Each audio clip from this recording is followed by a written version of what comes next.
প্রবাসীদের ভোটার করার বিষয়ে রাজধানীর আগারগাঁওয়ে নির্বাচন ভবনে কথা বলছেন নির্বাচন কমিশনার ব্রিগেডিয়ার জেনারেল অবসরপ্রাপ্ত আবুল ফজল মোহাম্মদ সানাউল্লাহ। আমরা সরাসরি যুক্ত হচ্ছি সেখানে। যে কমিটি তিনটি পদ্ধতি সাজেস্ট করেছে, দুটো বললাম যে সময়ের মধ্যে সম্পাদনযোগ্য পোস্টাল ব্যালট, দ্বিতীয় হচ্ছে অনলাইন পদ্ধতি, আর তৃতীয়টি হচ্ছে প্রক্সি ভোট।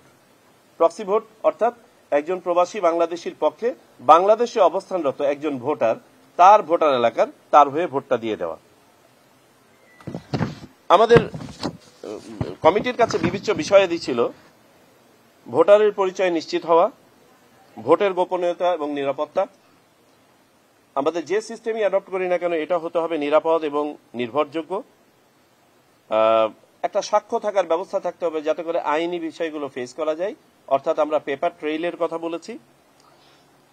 যে সময় পাওয়া যাবে ভোট গ্রহণের জন্য সেই সময়ের মধ্যে সম্পাদনযোগ্য একটি পদ্ধতি, এটি একটি সাশ্রয়ী পদ্ধতি হতে হবে এবং সর্বোপরি সার্বজনীন পদ্ধতি হতে হবে, যাতে করে বিদেশে বসবাসরত সকল ধরনের প্রবাসী Bangladeshi irrespective of their level of education যেন এটা সহজে ভোটটা দিতে পারে।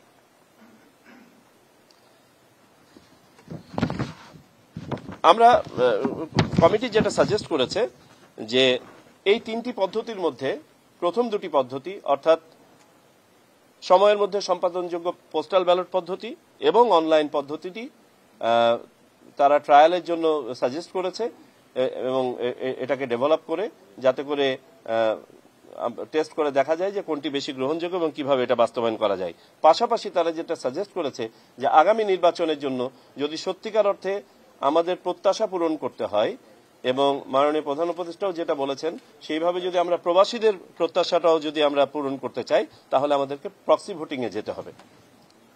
টানা সপ্তমবারের মতো বেস্ট টিস্যু পেপার ব্র্যান্ড হিসেবে স্বীকৃতি পেয়েছে বসুন্ধরা টিস্যু।